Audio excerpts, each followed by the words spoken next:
It was a big day yesterday. د کنفرانسک روزنامه‌وانی دا پشتی هلبژارتنان سروک امریکا دانالد ترامپ انجام به پوزیتیف ناف کرن لی دموکراتان بو یکم جار لدما 8 سالان دا زورینه د جواتا نونرین امریکا دا به دست خستن.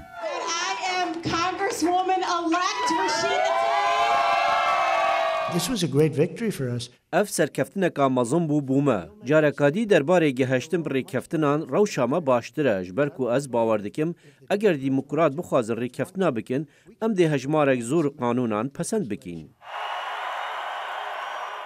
با آلیکاریا ترامپ کماریان زوری ناخود جواتا سیناتوران دا بهستر کرد.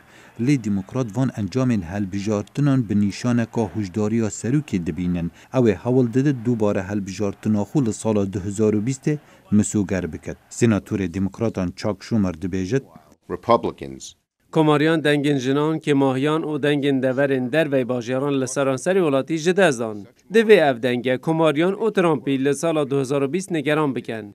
شروع و کار دبیجن ترامپ مجاره سرکه بود هلبژارتنان و سال دا بو هر دو پارتیان دموکرات و کماریان.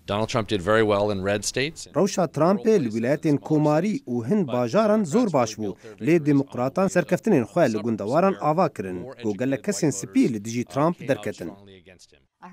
هفرکی و زحمتی ها هر مزن یا دموکراتان پیدا کرنا هفسنگیه دا کاری دیگل سروکی بکن و لی کلین دیگر ریببریاوی بیتا کرن. دموکراتان سرکفتنه که باش به دست خستن لی نوک یا کماریان ده سال 2010 ده دوی اول بیرا دموکراتان بی اگر نا و بو 2 سالان جواتانو نران کنترول بکن ولدو ترامپ و کماری بو جارک دن و بین هلبژارتن.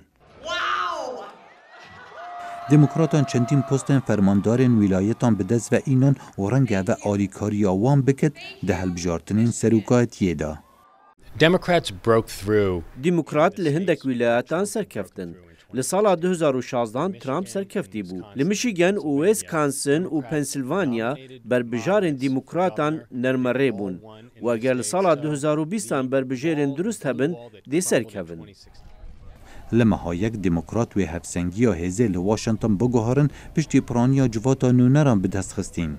لهمان دم دا چاوه دموکراتان لهلبژارتنین سال 2020 و دست نشان کرنا بربجاره که و ده حول بدد رایگریه لترامپ بکتن دا 4 سالین دیین سروکاتی امریکا به دست ونه ایند. Thank you so much.